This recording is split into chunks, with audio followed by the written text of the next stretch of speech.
twins! Oh yeah! Have we got anyone in from Hammersmith? Give me a cheer. Yeah, a couple of you. I love Hammersmith. Hammersmith is a great place. Great place to go out on a night out. Hammersmith Palais, one of my favourite nightclubs back in the day. That's where the after party is tonight.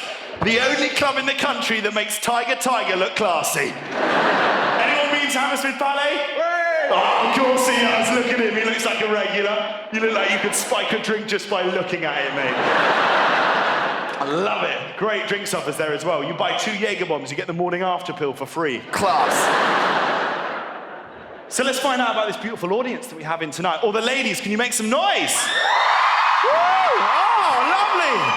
Guys, give me a... Oh, yeah, great. We've got some guys in some proper men. Look at this fella in the front row.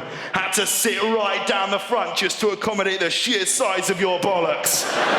Bought 2 tickets for tonight, one for me and one for the twins. What's your name, fella? Are you there? Darren, yeah, proper fucking man's name. I bet your dad named you that whilst he was pushing a plough through a field with his dick. Nice. And you got a man's trade, Darren. What do? Do you lift shit? What do you do, Darren? Work in a factory lifting. You work in a factory lifting shit? Oh, yes! Darren, you've not let me down. And you're wearing the suit. I like that. You got the shaved head, but you're still rocking the suit. You look like a footballer on his way to court up on rape allegations. I like it. A real man. Because I'd love to be like you, a real man. Because I love men, not love men, that came out wrong. No, I'd love to be like you, a real man, like Darren. I'm a man here, lumberjack shirt, 3 buttons undone, the chest is bursting out. Real man like you, I'd love to be like you, a real man like you. Because it's hard for us, isn't it, sir? No. Can men like ourselves, we get it tough. You wouldn't know where to start with bleeding a radiator, but I bet you make an incredible bechamel sauce, am I right? Yeah. Stick a bay leaf in, I know your tricks. So I'm excited that all of the men and all of the ladies are here tonight, because this is my show. This is my show. I've been touring it, been all around the country. I went to Bristol. That was the last stop on my tour. Went to the West Country. Love the West Country. Yeah, anyone in from the West Country? Nice. Great. Very laid back, pace of life there in the West Country. Very different to London. I had a bit of trouble getting down there, truth be told, right? I was on the train on my way to Bristol. The train went through this place called Bedwyn, okay? Now, not many of you will know Bedwyn. Bedwyn is a tiny little rural village right in the middle of Wiltshire, okay? The only time you might have heard of Bedwyn is it was once on an episode of Time Team. Really good dig, actually. I watched it in one of the trenches. Baldrick, right? He found the remains of a woman that had been burnt as a witch last March, right? It's really backward. So I'm in a little place, little Bedwyn, on the train. All of a sudden, the train stops and the PA system comes on. It's the conductor. He's like, ladies and gentlemen, unfortunately, this train is now being evacuated due to a terror alert. I beg your pardon? We're in Bedwyn. I suspect Al-Qaeda might have slightly higher priorities on their hit list than rural Wiltshire. Also, I thought terrorism, that's done. We've dealt with that now. It's not an issue anymore. I watched the news. I listened to it. There was a guy on the news recently, an expert, right? And he genuinely said that apparently obesity is now a bigger threat to this country than Al-Qaeda. I thought it's definitely not. What would you rather have sat opposite you on the tube on your way home tonight? Some mental guy with a beard and a 100-yard stare with a backpack full of Semtex, or just a jolly little fat kid with a backpack full of Quavers? But I get confused when I see it now. Like, I went onto the plane recently and they were still trying to take away my toiletries. I mean, what the fuck is that about? I was like, madam, have you not seen the news? Mr. Bin Laden has been shot and dumped at sea. The war on terror is won. There are now far more pressing issues at hand, like the war on dry skin. This exfoliator is coming on, bitch. You know what I'm talking about, hey? Clarence, Natural Glow. She didn't let me onto the plane. So we're carted out, we're at Bedwyn Station, we all get carted out onto the station platform. It's freezing cold, it's a Sunday night as well, to add insult to injury. So we're all there, feeling pretty depressed, tutting away. It's Sunday night, you missed the X Factor results show, this is so shit. Not me, Darren, obviously. I was gonna go home and watch something manly, you know, something on Bravo. Danny Dyer's top 10 ways to kick a dog. Yeah, naughty. So I'm there, stood on the platform. I'm next to this big posh guy as well. This is like the worst thing that's ever happened to him. He's having like a tart fit. It's absolutely outrageous. This country's gone to the dogs. And I'm stood there, right? And the guy from National Rail comes out to address the assembled crowd. And I could tell that he was excited, right? This was his big moment. He'd worked at Bedwin Station for his entire life. He was pumped. And he walks out, right? And he's trying to sound intimidating as well, which simply doesn't work if you've got a West Country accent. If you want proof of this, watch that docudrama they had on Fred West on ITV.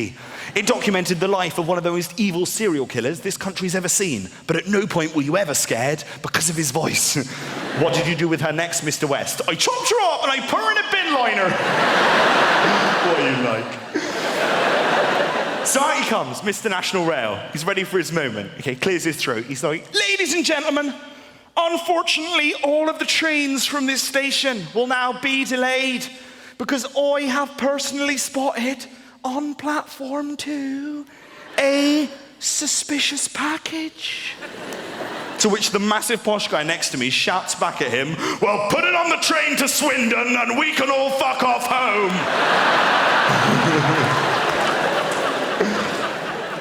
I got there in the end. I got to Bristol in the end. Bristol's a very cool place. I went to a farmer's market in Bristol, but like a proper farmer's market. Not like the farmer's markets you get in London. There's a farmer's market in Highgate I went to recently, not a real farmer's market. There's a woman called Araminta who has a cheese stall. You go up, what would you care for today, sir? I have this goat's cheese from the scorched valleys of Tuscany, or maybe you'd prefer this Gruyere from the Alpine peaks. I picked up a bit of cheese at the Fish Ponds Farmers Market in Bristol. I asked the man where it was from. He went, a farm! That's a farmer's market.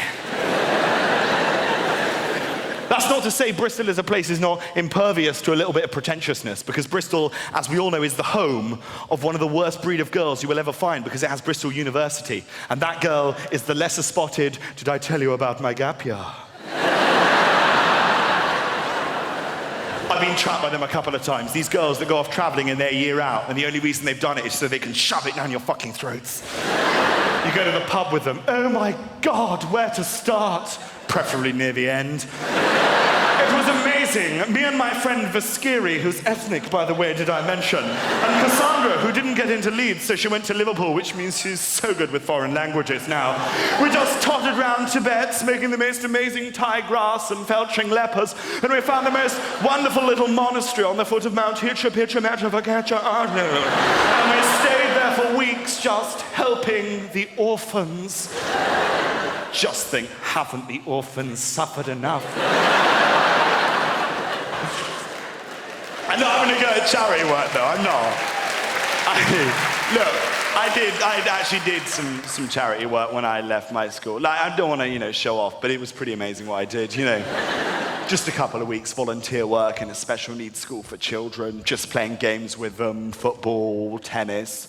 And it does actually make you feel really good inside. Because you always win. Shit. So that was the West Country. I went to the West Country. Where else did I went to Scotland. I went to Glasgow. Have we got any Glaswegians in? 2. Well, that's enough for a fight. I love Glasgow. Glasgow's a great place. Quite a tough city, though. Glasgow's the only place I've ever been where you see toddlers walking around with muzzles on so they don't rip off Rottweilers' faces. But I arrived in Glasgow and I decided, right, what I needed when I was in Glasgow was to go out and start my day by getting a proper breakfast. I needed some energy, some food inside me. So I set off into the centre of Glasgow and I found myself a classic, sort of traditional, greasy spoon Scottish cafe. I walked in, there was a very dour-looking Scottish waiter staring at me, wishing that I was dead with every fibre of his being. I sat down and I ordered myself a big bowl of Birka muesli with all the fruits. And I took out my laptop and I just started typing away, just having it. Yeah, that's how I type. It's a pedal-assisted laptop. And I was there typing away on my laptop. And then I made the fatal error, all right, of asking my newfound Scottish chum, the waiter, whether he had any Wi-Fi access. To which he looked at me as if to say, I haven't even got access to my fucking kids. I was like, oh God. So at this point, I wasn't feeling particularly well loved. And then, thank God, the best thing that could possibly happen in this situation then occurred. An American couple walked in. And all of a sudden, I was no longer public enemy number one. As soon as this woman waddled into the shop, "Hey, Marty, come in here. They're definitely gonna have waffles." The waiter, he's clocked them. He's having a xenophobic stroke in the corner. "Yankee Doodle fucking bitch." She says, "Welcome in here. There's a bowl of couscous. I'm gonna take a shit at omelette." She sits down. She's eating really loudly. She's slurping on her coffee. She gets to the end of her coffee. She slams it down and starts clicking at the waiter. I'm like, oh my God, this shit's gonna get messy. She's like, sir, come over here. I finished my coffee. I will now have my free refill of coffee. Oh dear. He did not like that. He looked at her like she had just ordered dead baby soup or something without batter. And he couldn't even formulate a response. He wanted to say something, but no sentences came out of his mouth. After a minute of just aching and squealing, eventually he managed to shit out just a, "No!" She, cool as a cucumber, goes, Sir, I'm gonna give you a little reality check here, okay? In America, if you order a coffee, we give you a free refill." In front of everyone, he looks her dead in the eye and he goes, "Love, in Glasgow, we don't give a fuck."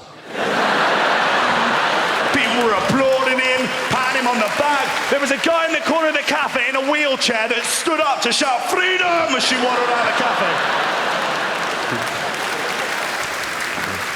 Because that's the thing, isn't it? There are some things, right, that I don't think will ever make the cultural crossover. We're so similar to Americans in so many ways, but some things they'll never get. Like customer service, for example, all right? They love that in America. We will never have that in the UK. We don't do customer service, and I think that should be celebrated, because I do not like customer service. I think it's an ugly thing. I like going into a shop anywhere in this country and knowing exactly where I stand, knowing that I'm a piece of shit. Now, phone shopping, for example. Phone shopping here is so easy. You walk into the car phone warehouse, you know the drill. You're gonna get ignored for days. There'll be a corpse at the counter where some elderly man has gone in and tried to upgrade without his wife there to help. And even when you do get assistance, it's gonna be from some patronizing little teenager in a suit that's constantly gonna be asking you, "How many minutes you talking in a month, bruv?" "I don't know." But when you leave the shop, you feel like you've earned your phone. I had to go to the Apple store recently in New York. Oh my God. The Apple store in New York is worlds away. It is like a big, white, glistening cathedral of cunts. Before you even have your foot in the threshold of the door, there's some wank tub with a fringe in your face. "Hey buddy, my name's Drew. How's your day been going, hombre? What brings you to the Apple store today?" "I'm here to buy a phone, not make a friend. Fuck off." They applaud the first customer in of the day. The Apple store in New York, they all stand around clapping like dickheads as he walks into the shop. "Woo, we love you, man. Customer number one, you rock." Can you imagine getting away with that behavior at a UK phone shop? At my local T-Mobile, the only customer that's getting applauded there is the last one out of the day. "Oh, thank fuck you've gone. We're going down the pub, you blackberry wanker." And it works both ways as well. I had to get a train when I was in America. I got onto the platform, and on the platform they had a poster.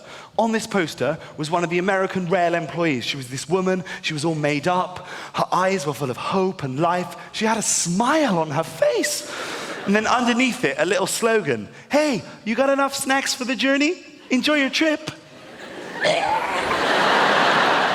Compare that to the posters that you get on every single station platform up and down this great country. What do? You get a picture of a National Rail employee with a massive black eye. Then underneath it, "Please don't hit our staff."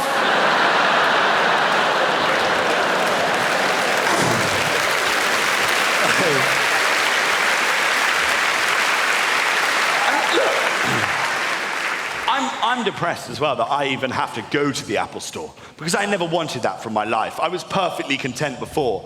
I was a non-iPhone user and I was happy. But like all non-iPhone users, eventually I gave in. I listened to them. I gave in to the iPhone Nazis, right? These people that force you to get it. They make you buy it and they lie to you because they don't tell you about the bad shit. They only tell you the good things. They don't say, yeah, this phone is amazing, but unfortunately it has a battery life of 20 seconds. It's a bit like you found the best new buddy in the world, the coolest guy you've ever met, but this guy also has ME because it's asleep all the time.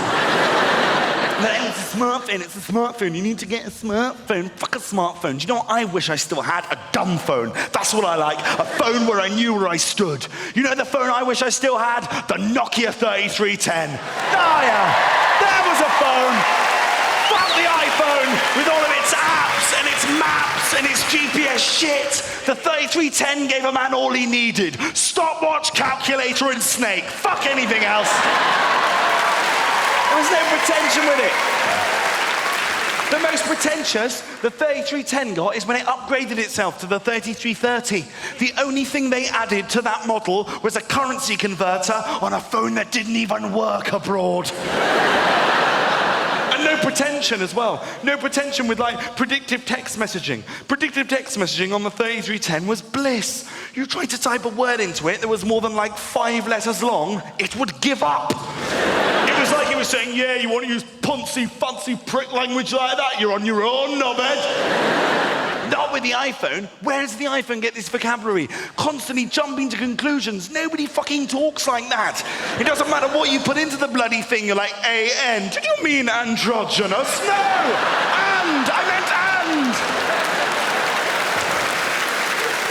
I realise this is probably looking now like I'm falling down on the side of the consumer, because that's not the case, all right? That is not the case at all. Because I'm going to share with you tonight, Hammersmith Apollo, I've actually done a little bit of time right on the front line. I did 4 weeks, one summer holidays, working in Clinton cards. The horror. Have we got any other survivors in? Any other vets? Who else has worked in a shop? Show of hands. Yeah, okay. Front row, where did you work? Burton Yondi's? Yeah, Burton. No, Burton Shoe Shop, sorry. Burton Shoe Shop? Yeah. What did you get it confused with initially? There's different types of Burtons. This is probably why you didn't last very long there. Oh, you've been drinking, you're an alcoholic, okay. You were thrown out of the shoe shop, weren't you? Stole all the shoes. So what was your worst type of customer to come into Burton's shoe shop, the most annoying? Someone like me? Why someone like me? I have feet, I buy shoes. Why? Because I'd be quite picky with the shoes. I'd want something nice, would I? What are you rocking down there? You look like a guard in a women's prison. Like you should... It's a proper lesbian boot. I like it. No, I'm not. I used to find the worst coming into Clinton Cards, right? The worst type of customer was the elderly. I used to hate the elderly coming in because they'd always come in right at the end of the day. They'd pick their moments. I remember we had this old woman once. She came in Friday afternoon, 5:55. Oh. Hello, I need to buy a birthday card for my grandson. If you're not out of the shop in 5 minutes, love, the only card he's going to be requiring is a condolence card. Make it quick. How did you leave Burton's? Did you walk out, or were you sacked, or? I got sacked, mate. You got sacked? Yeah. What for? What did you do? I didn't sell enough... You didn't sell enough shoes? No, products. Products? Yeah, with the shoes. With the shoes? Yeah. There's additional stuff besides the shoes that you have to sell? Leather cleaner. Who the fuck buys leather cleaner? They sacked you for that. These bastards, where are they? Next time there's a riot, we're gonna fuck them up. Sacking you for shit like that. That is so unfair. Do you know what they got me on?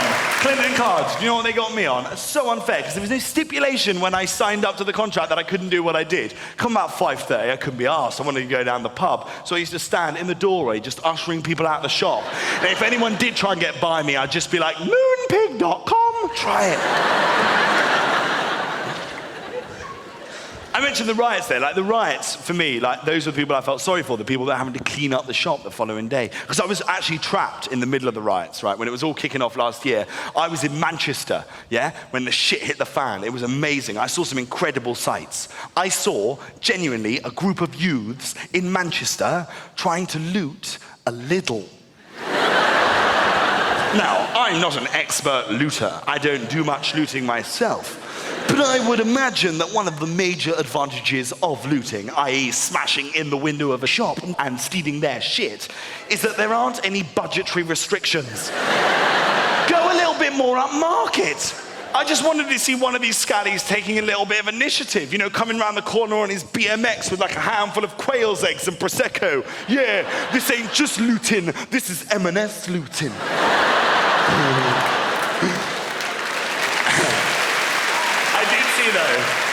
I did see one thing, right, that for me made the whole riots worth it, okay? A lovely little bit of poetic justice. There were these two little scallies in the middle of Manchester. They can't have been more than about 14, 15. They'd smashed in the window of a diesel shop in town. They'd stolen loads of clothes. They ran past me, stopped at the end of the street, and then I heard the line that made all of the riots worthwhile. This little guy picked up this pair of jeans, turned to his mate, and he went, "Oh, Dino, you knobhead! These are all women's!" But I bought a pair anyway, so... That just showed how angry we were as a nation, didn't it, the right? And, you know, that's why I think we're so unpopular. Because we are, let's face it, we're not very popular here in the UK. Like, look at Europe. Europe hate us. And I always think that's so unfair. Because we've done so much shit for Europe. We've helped bail out Greece and Ireland, helped put stop to racially motivated genocide in the Balkans, liberated half of Europe from Nazi occupation. But do they show us any thanks? Come Eurovision time. Oh, no. And I get so fed up with that. I love Eurovision, I do. I think it's brilliant. But every year, we get fucked over by the rest of Europe, because they always say it's political, don't they? It's very political, the Eurovision Song Contest. Even when we send over the big guns like Blue or Engelbert Humperdinck, it's still going to be nil point, because it's political. Well, do you know what I've decided? We fight back. We get political on their asses. Next time the Eurovision Song Contest comes round, and it comes to the bit where they give out the points, this year, Moldova have decided we will only be sending 2 points to the UK because we did not agree with the wars in Afghanistan and Iraq. Oh, very well, Moldova. Only sending us over 2 points. Well, do you know what we're going to be sending you over, Dov? Those Tomahawk missiles. You saw that shit we were pulling in Libya? Well, you're next, Moldova, just as soon as we found out where the fuck you are.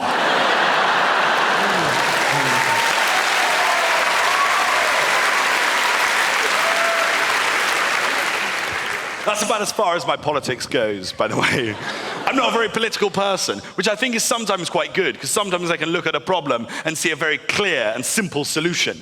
You know, like health, for example. We're constantly told we're a very fat and obese nation. I could sort it out like that, because it's the government's fault. They're not doing enough.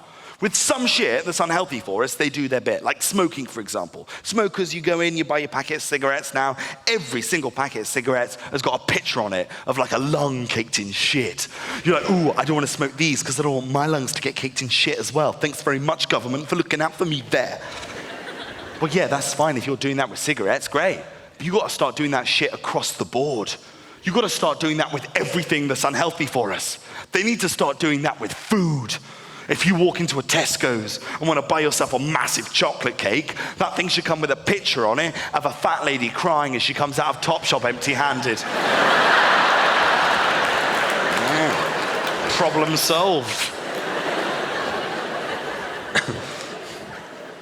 Because I am trying to take more of an interest in politics, because basically I'm trying to become a little bit more of a grown-up. This is a big thing in my life, okay, Hammersmith, because I've had some quite big changes that have been going on. Now, one of these I'm really proud to share with you this evening is that basically I am no longer living at home with my mother. I am now in rented accommodation. Oh yeah, I know. And I'm doing shit that I never thought that I would do. I'm surprising myself all the time. Like the other day, get this right, I invited a friend over for a cup of tea, because that's what I do now, yeah? I don't go out to nightclubs and take Class A's and finger people by bins. That's over, all right?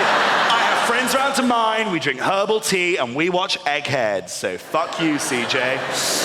So I invited my friend round, hand her this herbal tea. She goes to put it down on the coffee table. Before that mug has made contact with the coffee table, boom, I had a coaster underneath it. I'm not the coaster guy. All of a sudden, I'm the coaster guy. And that's just the tip of the iceberg. This one is even more incredible. I was sat on my own, okay, in my flat, and I saw a light bulb flicker and go out, And my instant response was this. Ah, fuck. I'm gonna have to change that. And then I did. I got a chair out, I changed a light bulb. Compare that to me in my student flat 3 years ago. If I was sat in a room and a light bulb flickered and went out, my instant response was this. Ah, fuck, we're only gonna be able to use this room in the day now.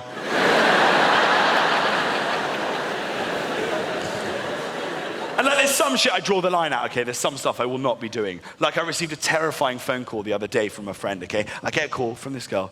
She goes, Jack, when are you going to invite me over for a dinner party? I was like, how about never? I've seen Come Dine With Me. I'm not putting myself through that shit. Because if anyone's seen Come Dine With Me, right, that will put you off having a dinner party or even having friends for the rest of your life. Where do they find those people? You could give them the best night of their entire lives. As soon as they get in the back of the cab, they're thinking about one thing and one thing alone, the tray of cash. They're greedy bastards. So, tell me, how was your evening? Oh my God, it was amazing. We arrived early, we were given vol au vents and champagne. We were then ushered through to the garden where we witnessed the most wonderful fireworks display and a live performance from the Beatles. We then tottered on through to the dining area where I sat down not upon a chair, but upon the naked coiled body of Megan Fox. For starter, we had a fruit de la mer platter followed by a rare unicorn steak. Midway through the meal, I needed to go to the toilet to relieve myself. There was no toilet to piss into, so I got to urinate into the mouth of the boy that bullied me at school. At the end of the evening, we were all given a goodie bag which contained a Nebuchadnezzar of champagne, rich, luxurious Belgian chocolates, and the love and attention that I craved from my father as a child. And I nearly forgot to mention, at the beginning of the evening, one of our assembled party announced to the group that they were, in fact, a vegetarian. So they were captured in a tuna net, dragged outside into the garden, told to stop seeking attention, and then shot in the face with a whaling harpoon. It was the most wonderful evening of my life, and that's why I'm giving our host for this evening a 2. Outrageous!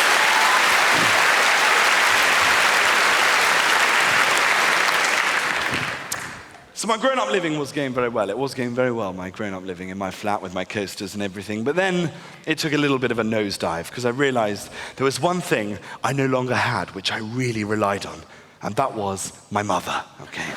Because I will be the first to admit, Hannah Smith, I'm a massive mummy's boy, okay? My mum is incredible. She does everything for me. I wouldn't be here today if it wasn't for my mum. That's a fact. That's a fact. No, but when I first started doing, stand-up and stuff, I was too young to drive, for example. So my mum used to drive me to all of my gigs. She'd drive me there, I'd do the show, and then she'd wait outside in the car, and then she'd take me back afterwards. So, I know, rock and roll. It meant it was quite hard to pick up ladies after shows. Yeah, you want to come back to my crib, babe? Yeah, my ride's outside. It's the Volvo estate. You'll have to sit in the back, because me and mother like to ride up front and listen to Radio 4. Not many people came back with me. But I realized I didn't have my mum anymore. I didn't have my mum. And I decided what I was going to do, okay, this was my idea, was because I no longer had her, I thought I could start dating my mum. Not my actual mum, that sounds weird. No, I mean like a version of my mum that there would obviously be like a sexual aspect to as well that there wasn't with my real mum. This is coming out wrong. No, which is not to say actually when I was living at home with my mum there wasn't one sexual element, and that was my mum had garnered the greatest weapon that any woman can have in any relationship with a man, the ability to deny a man from having sex, right? Because men, we just want to have sex all the time. Or, how old are you over there in the t-shirt? How old are you? Yeah. 19, you must be like a fucking ball of spunk. You haven't been listening to a word I've been saying. You've just been working out whether you can clamber onto the stage and fuck that E.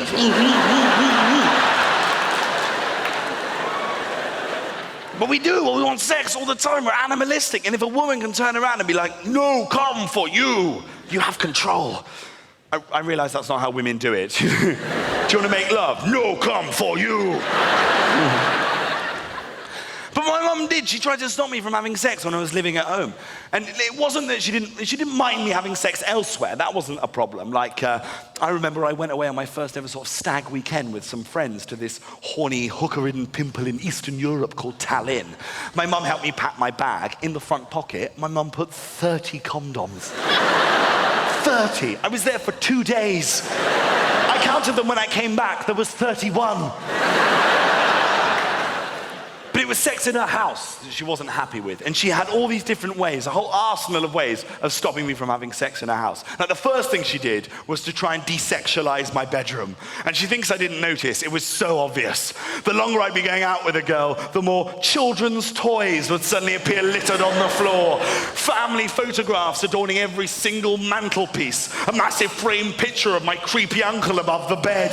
And this huge mound of cushions as well, towered high over the bedspread that you'd have to hack through before you could even get into the sheets. And they all had little things embroidered on them as well to kill any kind of sexual mood. You know, home sweet home, mummy knows best, daddy's under the bed. And it didn't stop there. It didn't stop there, no. The other one she did, right, is as soon as I turned 18, she bought me a new bed. I was like, oh, thanks, Mum, a new bed. The loudest bed I've ever had sex on in my entire life. This thing would creak in space. And it's not like I was having loud sex on it as well. I was trying to have the quiet... I don't know why I'm looking at you there, Darren. I'm sorry. No, but I was trying to have the quietest sex that I could possibly... I was very conscious that my mum was beneath me. Not beneath. No. I mean the room below, you sick fucks. No, it's stealth sex. That's what I used to call it, like proper stealth sex, the quiet. Me and my girlfriend at the time, we'd be having sex so quietly, we were doing it like we were Anne Frank's parents. It was that. Yeah, she didn't put that in the diary.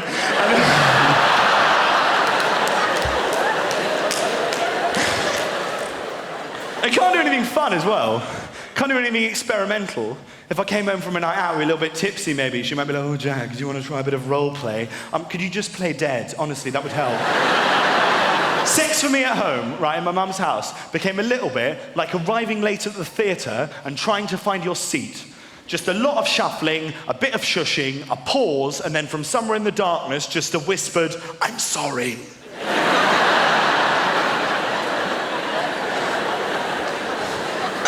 Say as well that I ever wanted any sort of weird sex. I don't like anything like odd. Like when it comes to sex, I like it very simple. I'm quite British about the whole thing, quite sort of Victorian British. I want 3 minutes in the dark, then we both roll over, assume the fetal position and cry for a bit. That's how it's done. And none of that talking. I hate the talking. I can't stand any of the talking during sex. I hate that shit. They say during sex a woman should lie back and think of England. I couldn't agree more, but I think maybe let's make it more specific. Lie back and think of London. Don't make any eye contact with me and don't you dare start a conversation. Because I've had a girl that tried to get me to do the dirty talk thing, and I warned her that it wouldn't work. This is not a sexy voice. This voice does not work within the echelons of a sexual environment. Therefore, any sexual contact will be conducted in complete silence. But she wouldn't listen. She insisted on doing it. I'd warned her it wouldn't work. She was like, oh, Jack, tell me I've been a bad girl. You've been a very bad girl. How bad? How bad? How bad? I don't know. Is there a scale? Worse than a looter, not as bad as Harold Shipman. Are you happy now?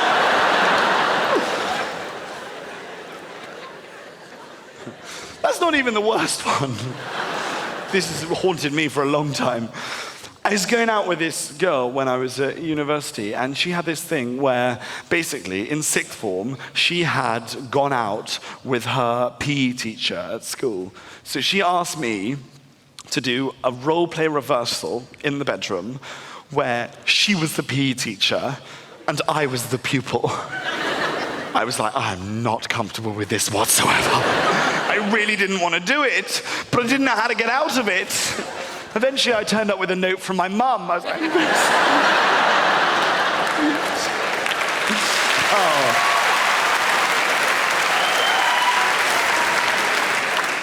So, I haven't yet mentioned where my father lies in all of this, which is really to not give a flying fuck about any of it. Because my dad, right, he's from an older generation of fathers. He's quite old-fashioned. old-fashioned, racist. Because he's an older dad, you know. Like, oh, we got dads in tonight. Show of hands, where are the dads in the room? Put your hands up, dads. Couple of hands.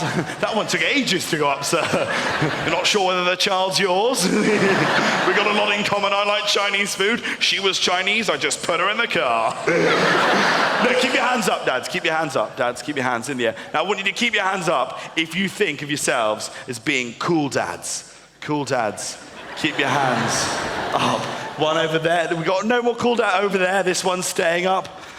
You think you're a cool dad, are you? So what's your name? You got a cool dad's name like Lance or Troy. What's your name, cool dad? What's your name? Graham.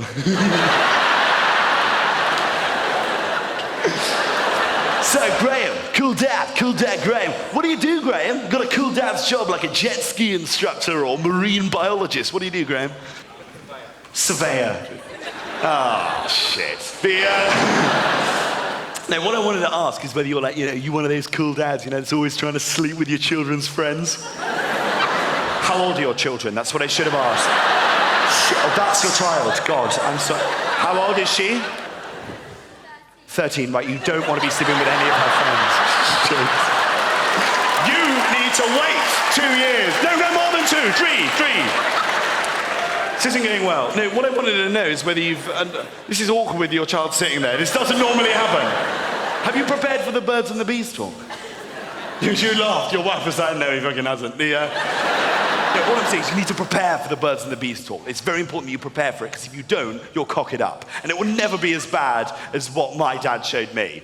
Not showed, that sounds terrible. He didn't say, Jack, come in here. Right, this is the way your mother likes it. Well, just lean over and spank her tits. Yeah. Sorry. That's a rough image for me as well. Because my mum's tits are rank. They're lovely. Not lovely. Oh, she's in tonight. That's awkward. No, I didn't really get a birds and the bees talk from my dad. All I got, right, is when I was about, say, 15. I think it was 15, right? My dad picked me up from school in the car. We were driving along in the car in complete silence. He hadn't said anything to me. And we stopped at the traffic lights. And he just turned to me and he went, Jack, I've had a lock installed on your door. The last thing I want is for your mother Hillary to walk in and find you having one off the wrist. From him. Because my dad, he's quite a stern man, all right? He's quite a stern man, my dad. 2 brief stories that sort of set him up so you can understand what my dad is like. Both of them involve my dad, right, watching the news with me, because that's when he's at his most stern. The first of which, right, we were watching this news story, and it was a very sad story. It was really emotional. It was about this girl, right, and she'd been shot in like a drive-by shooting outside a KFC in Brixton. It was horrible. They were interviewing friends, family, witnesses, a lot of tears. It was really emotionally engaging. And it got to the end, and the news reporter summed it up. He said, an innocent woman has been gunned down in her prime, stood outside a KFC restaurant here in Brixton. Back to you in the studio. There was a pause in my sitting room, and my dad turned to me and he went, "Ha, that's not a restaurant." Not the point! The other one, which in my mind is even worse, right, okay? Me and my dad watching the news with my mum in the kitchen, lovely little family dinner, the news is on in the background. A story came on about a certain Robert Mugabe, okay? Right, now my dad is not really a fan of Robert Mugabe. I mean, no one's a fan of Robert Mugabe. If we've got any fans in, I suggest you leave now, because you won't like this next bit. But Robert Mugabe was on the screen. Now I could see my dad was getting quite irate. He was tremoring, there was veins popping out of his forehead, he was getting really angry. And then suddenly, from nowhere, he just erupted, the biggest temper tantrum I'd ever seen him throw. He stood up from the table, started shouting at the TV, "Oh my God, he is the most odious man. He's a ghastly, wretched, Rhodesian little pimp. He's a horrible, odious, nasty, wretched, ghastly fucking cunt." He said it in front of my mum. My dad dropped the C-bomb. And my mother went ballistic. She went, "Michael, how dare you? I realize that he is a terrible man, but you do not use that word in this household. You do not use that word in front of my children." My dad, no word of a lie, swung round, looked her dead in the eye, and he said, "This is typical of you, Hillary. You are always defending Mugabe."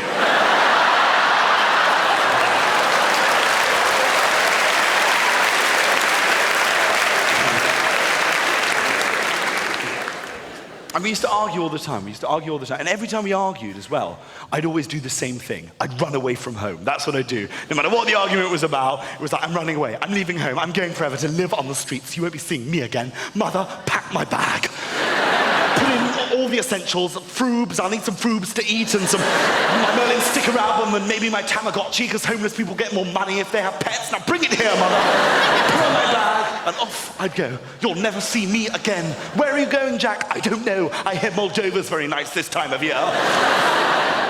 And off I'd go, and then I'd wait at the end of the street. I wouldn't actually properly run away. I'd be like 100 yards away from the house, and I'd be waiting there for my dad to come and pick me up in the car. And it was very important that he got into the car. I needed him physically to get in the car, drive 100 yards down the road, pick me up, tell me that he loved me. I had to hear him say that, and then I'd get back in the car, we'd go home, and it would all be happy families again. And I'd say this happened on average once or twice a week. And as I say, often over recurring issues. One of them was that I went through a phase when I was younger, about 2 or 3 years, where I really liked Robin Hood. And I mean, really liked Robin Hood. To the point where I wanted to dress up as him all the time. And I had the most wonderful outfit as well. There were these little sort of green, I guess you'd call them fishnet tights, and then a spangled tunic, Claire's accessories belt, feather tumbling out the side of my cap. I looked fierce. Come and get me, merry men. And my dad didn't like that. He didn't like that. Because I wore that outfit to everything. Family functions, holidays, the supermarket, his brother's funeral. He really didn't like that.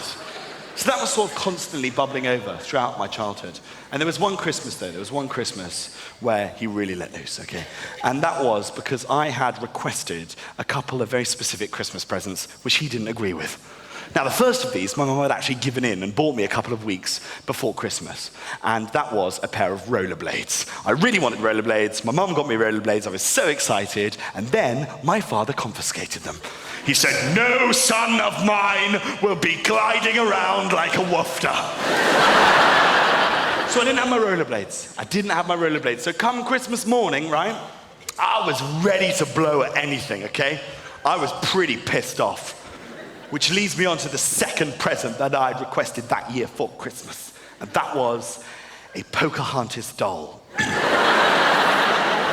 Now, a couple of judgy laughs there, which is fine. But I didn't actually want it in a gay way, all right? I wanted a Pocahontas doll because I had an Action Man figurine, and I thought it would be nice, as Action Man is a soldier, and he goes off and fights in all these wars, that when he comes back, there's a woman there to look after him. Help the heroes, all right? But my dad wouldn't get me the Pocahontas doll. I went down Christmas morning, opened all of my presents, expecting to see Pocahontas there. She was not there. And I went apoplectic. I was like, this is the final straw. If you don't give me my pocket money right this instant so I can go out and buy my Pocahontas doll, you will never be seeing me again. I will walk out of that door, and that will be this time for good. My father was like, over my dead body. I was like, fine, Mother, pack my bag. It's already done. Thank you, Mother. Off I went into my mother's study. I took out my rollerblades and I glided out of their lives. I waited on the edge of the street for my father to come and get me. And I remember at the time thinking, what a heartless, cold bastard. What a bastard. But in hindsight now, I look back on it and I feel sorry for my father. Because let me tell you, you get some very bizarre looks when age 13, on a cold Christmas morning, you're stood on the corner of a pavement in a women's dress, green fishnet tights and rollerblades, looking a little bit like a hooker out of Starlight Express. And then essentially getting curb crawled by your own father, who drives up in a Mercedes, puts down the window, hands you £20 and shouts, "I love you, now get in the fucking car!"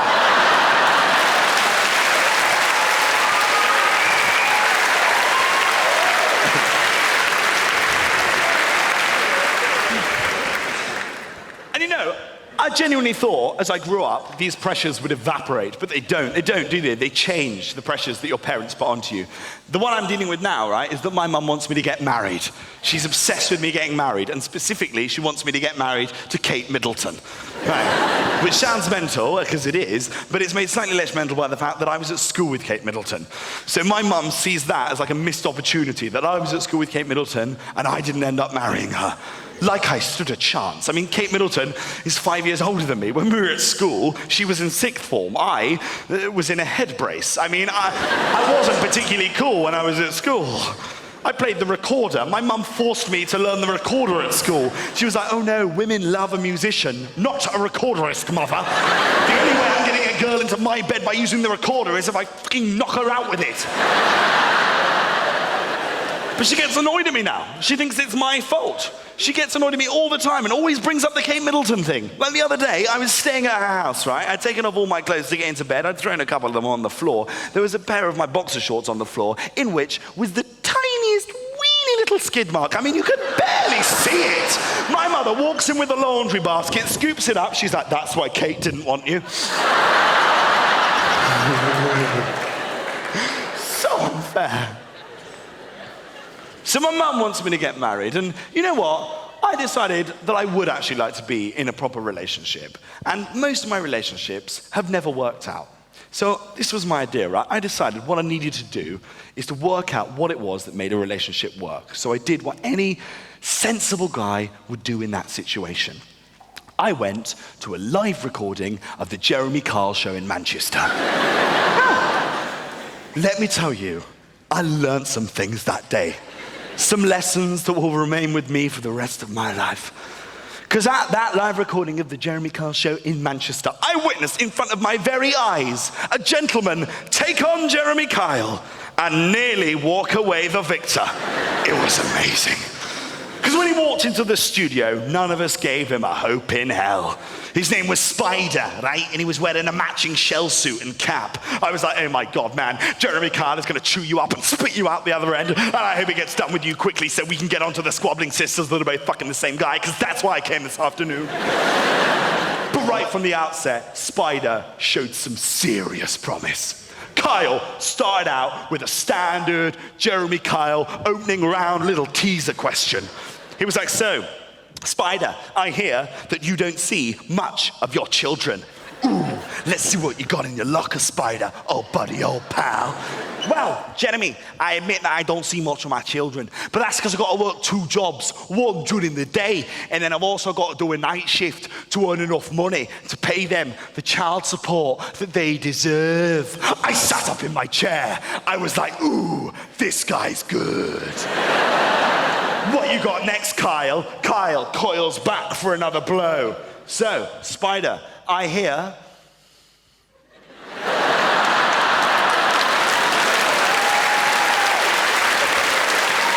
like a viper.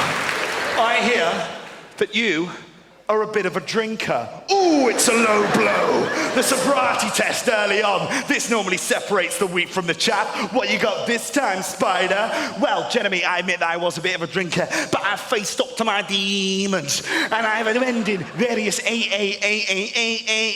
meetings, and I'm now proud to say that I have been sober for 3 years. What the fuck is going on here? Have I just seen a man sidestep Jeremy Kyle 2 times in a row? That's not in the script. I'll be telling my grandchildren about this momentous day when the matador finally met his match in this deadly dance of death. Kyle didn't know what to do. He swoops to his side. He draws up an envelope. We all know what that means. It's lie detector time.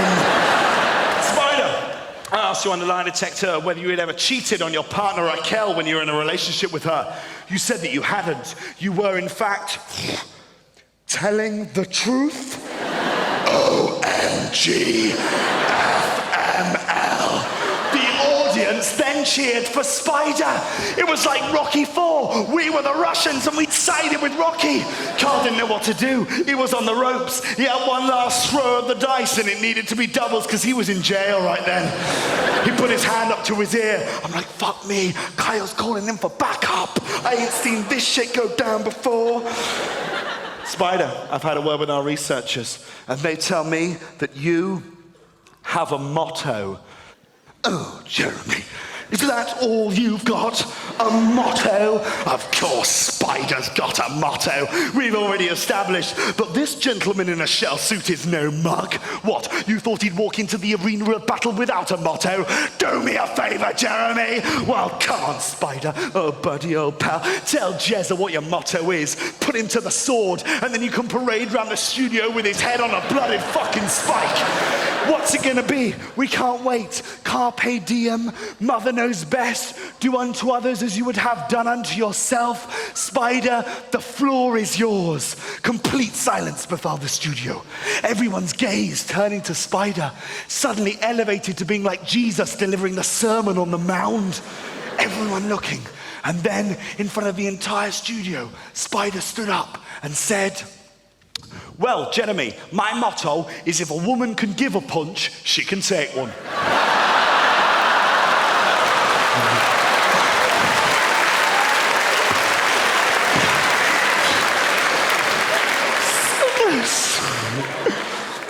I learned an important lesson that day. Relationships never require mottos. Look, I'm a sensible guy. I realized I would not get all my answers from the Jeremy Kyle show. I knew that I had to look elsewhere if I wanted to know what it was that made relationships work. So I decided my next port of call was to look for inspiration with the people that I knew. And I started with my grandparents.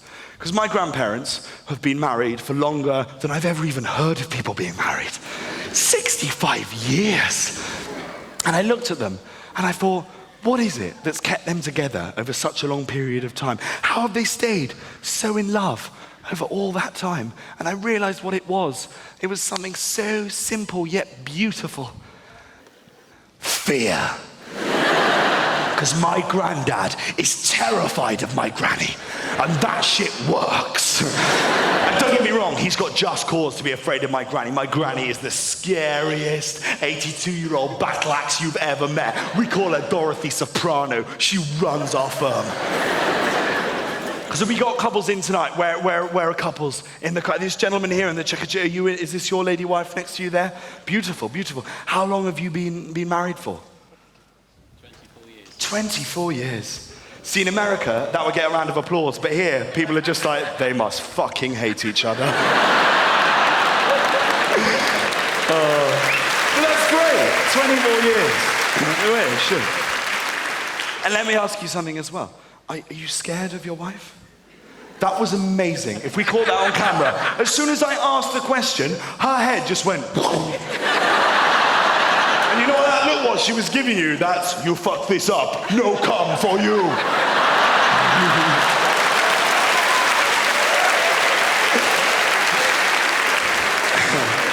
Embrace the fear. Fear is good. Fear is a good thing to have in a relationship, I think. Like, the longest relationship I've ever had was based on fear, because I was terrified of the girl I was going out with. She was from the northeast of England. Have we got any Geordies in? Yeah, Geordie? You're going to hate this bit. No, because it's not the accent. Like, I love the Geordie accent. I think the Geordie accent is a beautiful accent. I'm quite defensive of it, actually. Like that whole Cheryl Cole thing. I was really annoyed by that, sacking Cheryl Cole from American X Factor because they claimed they couldn't understand her because of her Geordie accent. Bollocks. Nothing to do with that. It was to do with Americanisms, wasn't it? There's words that are different in America to they are in, say, Newcastle. Like, in America, they say sidewalk. In Newcastle, you say path. In America, when it comes to sexual contraceptives, they use rubbers. In Newcastle, you don't. That's right. I warned you. No, I love the accent. I think the accent is beautiful. And she had a very strong Geordie accent, and I loved it. It kind of turned me on. In fact, it was a bit of a problem, really, because I loved her accent so much, I was never really listening to a word she was saying. You know, we'd be out shopping in town. She might catch me looking at another girl. She'd be like, oh, Jack Pet, if I ever catch you looking at another girl like that again, I'll cut your dick off with a fucking spoon. Who's a little Geordie? Come on. She wasn't on a lead. No, I didn't. No, she was very nice, but she sort of changed as the relationship developed, as women sometimes will. Like, when I first met her, she was cool, she was funny, she was exciting. She said she was bi. I was like, ooh, sexy. It turns out she meant bipolar. She was fucking mental. She was a bit like one of them girls from Geordie Shore. You know the Geordie Shore program? Has anyone seen that? For those of you that haven't, right, it's one of these like sort of mock reality shows, a bit like The Only Way is Essex, except it's not like The Only Way is Essex. Geordie Shore makes The Only Way is Essex look like fucking Downton Abbey. On Geordie Shore, they just fuck anything. You'd love it. It's great, but the girls on it, they're terrifying. They're so scary. They look scary for starters because of some of the clothes they wear. There's a girl on it who wears a skin-tight fishnet boob tube. Now, I'm not a fashion expert, but the skin-tight fishnet boob tube, that's probably a look to avoid for most women, even if you've got the slenderest of figures. But this girl, no stranger to a kebab. I mean, she's like a bit I'm not being rude, but you know, her BMI number is pi. She's like a big... And she goes around Newcastle City Centre in this skin-tight fishnet boob tube. She looks like a manatee that's been hauled in by a sea trawler. They're terrifying. And look, a lot of people say of Geordie Shore, oh, it shouldn't be on TV, they should ban it, they should get it off air. No, that's not true. They've just got it on the wrong channel. Geordie Shore should not be on MTV. It should be on the Discovery Channel. That would make it so much better if it had like a little David Attenborough voiceover. Here is the Geordie Shore in its natural environment, cocking her leg by a wheelie bin to expose her minge to strangers for chips.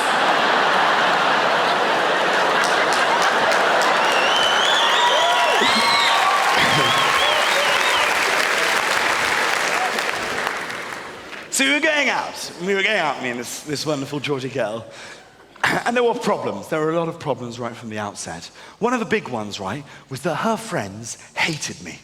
And as a guy, if a girl's friends hate you, you're fucked. There's nothing you can do. Because girls, you look after each other. You care for one another. It's gracious. You're like a pride. You will nurture and look after the weakest of the pack. Guys, we don't give a shit. We will kick the weakest out to rot in the sun. And the savannah, if you will, of all of this, if you want to observe it happening in all of its glory, I always think, is the airports, right? When you see groups of girls and groups of guys going on holidays together. The lads on tour and the girls on tour. You see it in the airports. That's where it starts, right? In the queues for like Ayia Napa, Magaluf, Marbella, Ibiza. Yeah, girls on tour. And it starts with the tour t-shirts and the tour hoodies that they all have made up for these holidays, right? And you see the girls first, they come in with their little wheelie bags. And they take out their nice, neatly armed pink hoodies that they've all had organised months in advance. And they got little nicknames on the back in glitter. Except with girls, it's not nicknames, is it? It's character building. You will find any positive about your friends and you will celebrate it. It's glorious to see. You'll see the group of girls, and then at the back of the group, there'll be this 500-ton hunk of ham with like a cleft palate and a gammy leg, chins growing out of areas you didn't even know a chin could grow out of. She winches herself around to see whether there's still a queue outside Burger King, and on her back in glitter, it just reads, Angel Eyes. You can't deny her eyes are gorgeous. They follow you around the room. Yeah, because one of them's lazy. Next to them in the queue, you got the guys. And the guys are all just fighting over a bin liner full of t-shirts, all desperate to get the one that says Shagger.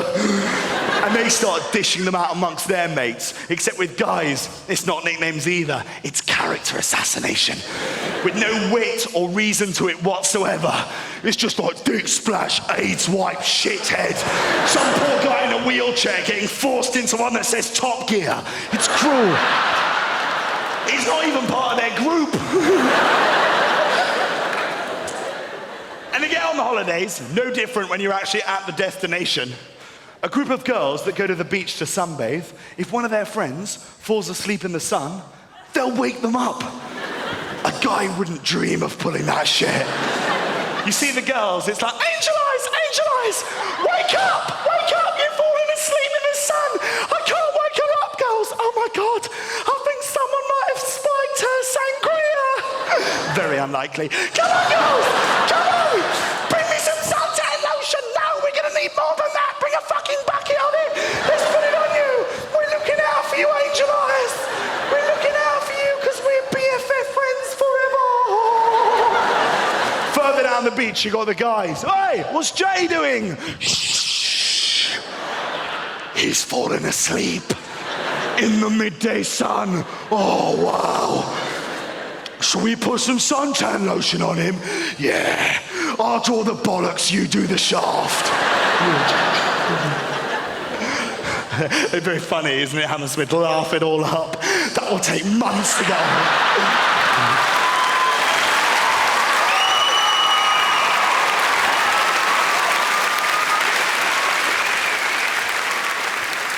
Never changes, no matter what happens in your life, what you achieve. It's always that same dynamic. I heard a story recently that made me feel so happy, all right? A friend of mine went to a house party in London. At this house party, right, he said that Daniel Radcliffe turned up. I was like, Harry Potter at your house party? That is so cool. I mean, presumably, because Daniel Radcliffe is one of the most successful people for his age in the world, a multimillionaire, a movie star, no less. People were coming up, asking for autographs, fans wanting to have their photograph taken with him. My friend said, no, that's not what happened. At 2 o'clock in the morning, I went upstairs at this house party, and 4 of Daniel Radcliffe's mates had locked him in a cupboard and were stood outside it chanting, "Magic your way out of that, dickhead."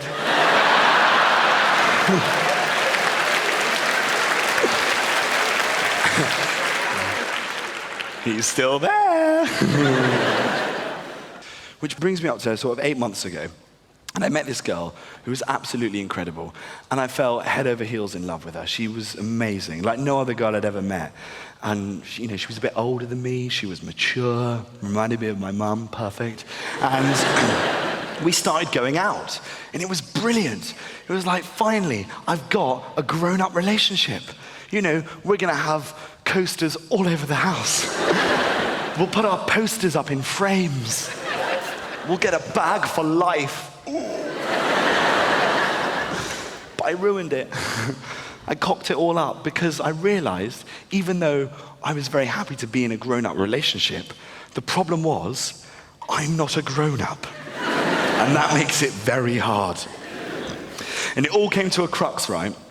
On a Friday night, about 6 months in, it was Friday night, I'd gone onto my Facebook and I'd been invited online to a fancy dress party. Sweet. Out I go, renting myself a big chicken costume. Correct, I will be winning best dressed this evening. Got myself 2 large bottles of Jägermeister and I was ready to hit the fucking town. Came downstairs and my girlfriend was stood in front of the door staring at me. Jack, why are you dressed like that?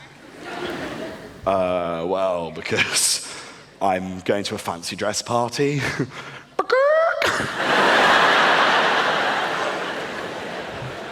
Nothing.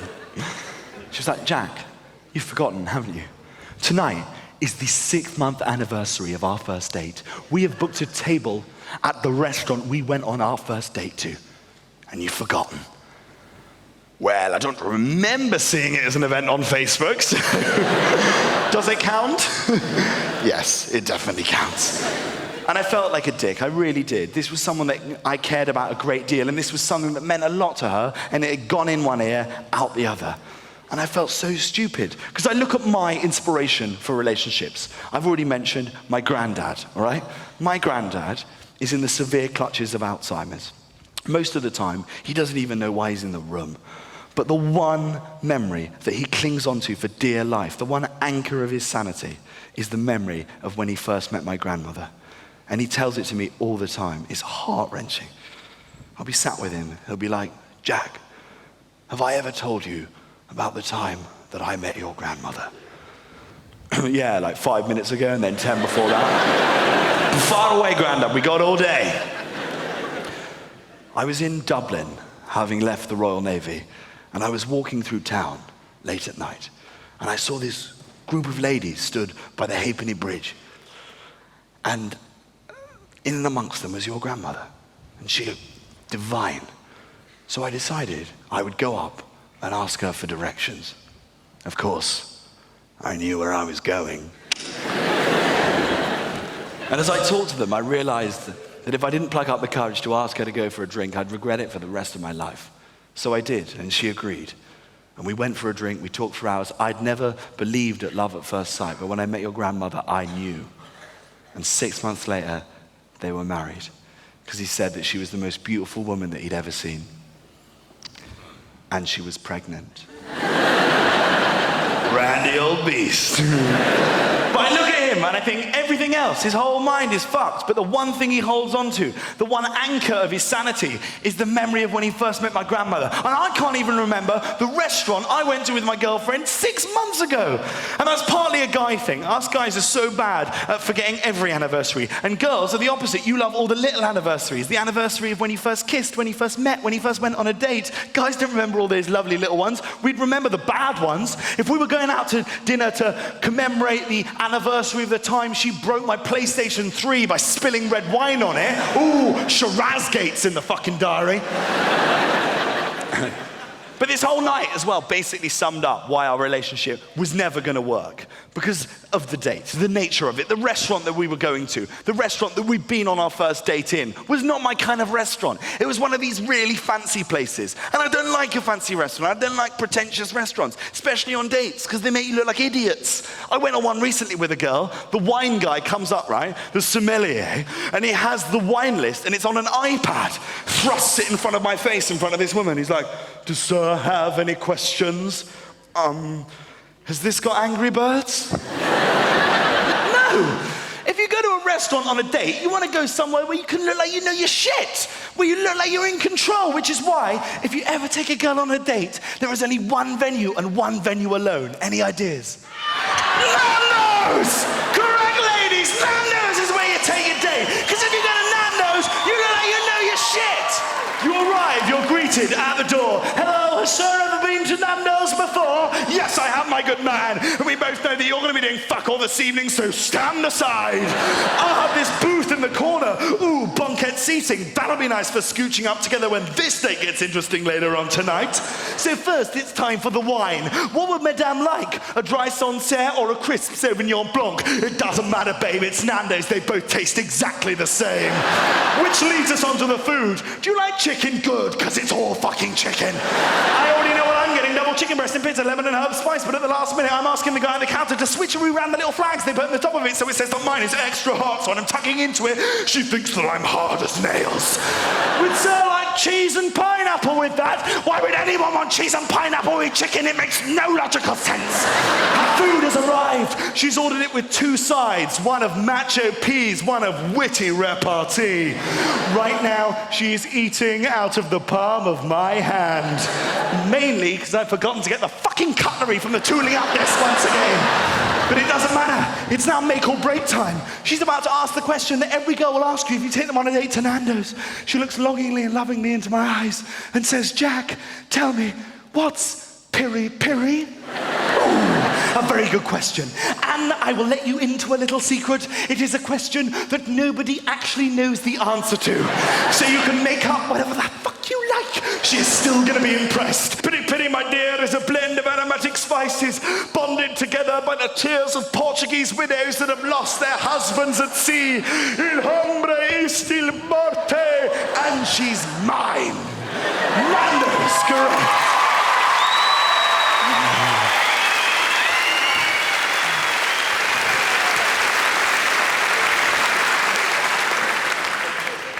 She didn't want Nando's. She didn't want me. I went out, fancy dress party, got completely rat-assed, right? Came back to her flat about 3 o'clock in the morning, smashing on the door. She let me in at about 4. We went upstairs, and she broke up with me then and there. And the reason that she gave for splitting up with me, get ready for this, right? She said that apparently I was too immature. Which is such a gay thing to say. Immature. Because there is nothing in the world you can say in response to a girl when they've just split out with you for being too immature. When you are stood in their flat at 4 o'clock in the morning, pissed off your tits, crying And I mean uncontrollably cry. I mean getting kicked in the bollocks with a football to the power of Mufasa dying in Lion King tears. That are uncontrollably tumbling down your beak in a large Jägermeister-sodden chicken costume, having just walked in and boasted that you've just been thrown out of a KFC for storming in and demanding to have your children back.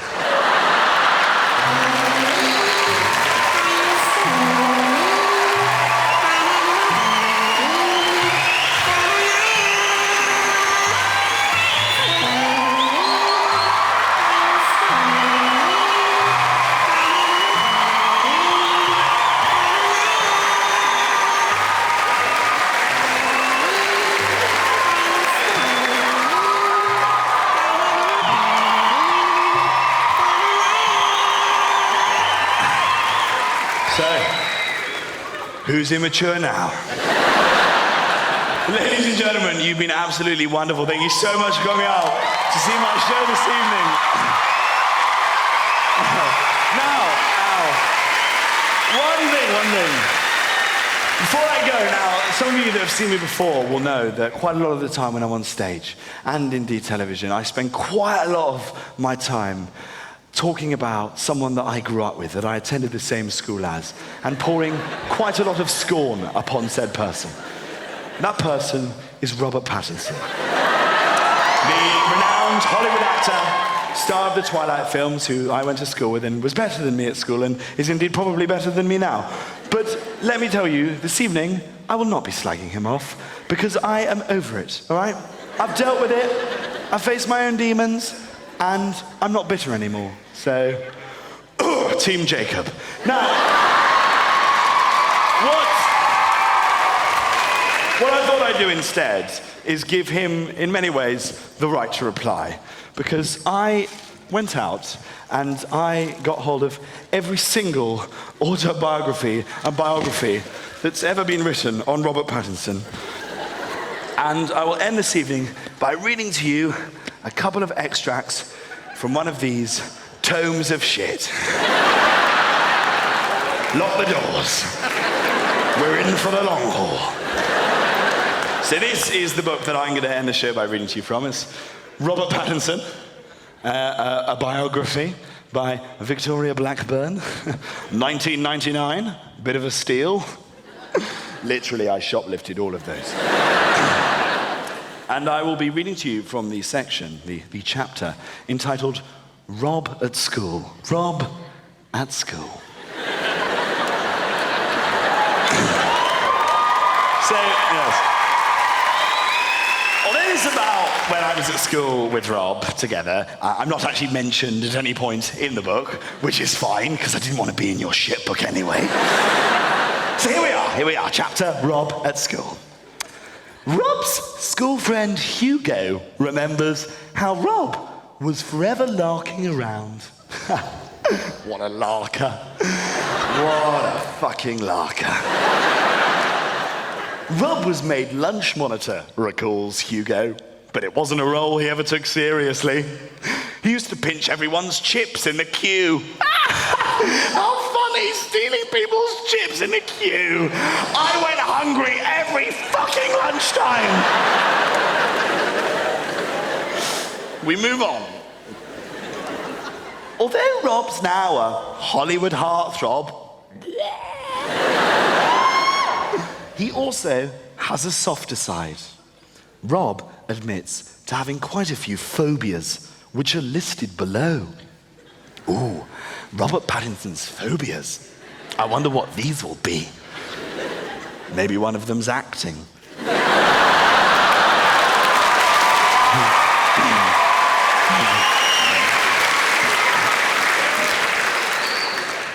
I like this bit. One, Robert Pattinson's phobias. Heights. Ooh, scary. Probably couldn't have pulled off a stunt like that. 2, darkness.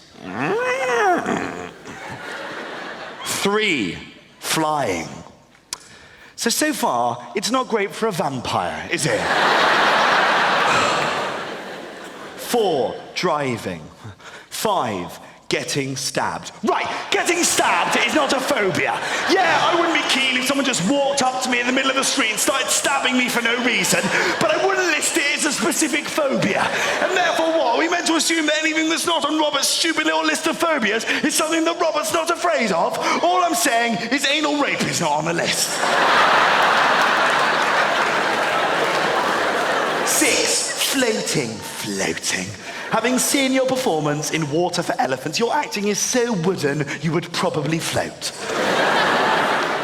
3, school is where Robert discovered his love of acting. One of his earliest roles was one of the leads in a school production of The Crucible, in which he wowed both pupils and teachers alike. Although many say that night he was somewhat overshadowed by the performance of the child playing Villager 6 dressed as Robin fucking Hood.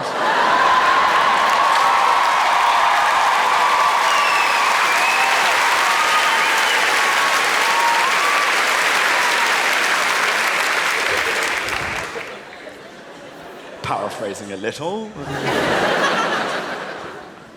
I'm going to end on this little section here, and we've all had a very jolly time this evening. It's all been very fun, but this bit is very serious, okay? Because I'm about to read you the section of Robert Pattinson's biography which deals with the very sensitive subject of bullying. I don't know why there is sniggering over there. This is the serious bit. There will be no sniggers allowed. It's the first time I've ever said that phrase out loud. You realize with no sniggers allowed, one slip of the tongue with that and you are fucked.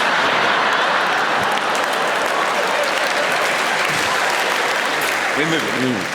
And look, I don't want anyone thinking here or at home that I'm making light of bullying, because I'm not making light of bullying. I'm a big supporter of anti-bullying. I actually bought one of those anti-bullying charity wristbands when they first came out. So I say bought, I stole it off a fat ginger kid. But no. Serious, please. Bullying.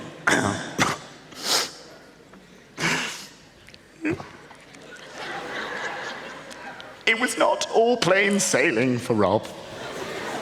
Although difficult to imagine, Rob was actually bullied at school. In a recent interview with the press, he recalled how once at school in year 8, some bastard, stole the shoelaces from his gym shoes. But he didn't let it get to him. He just carried on wearing them without. Who's laughing now? Ladies and gentlemen, thank you very much. Good night.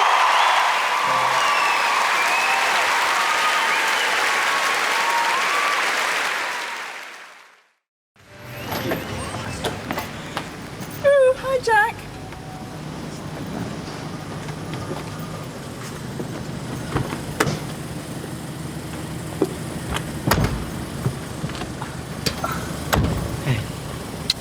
Pop your seatbelt on.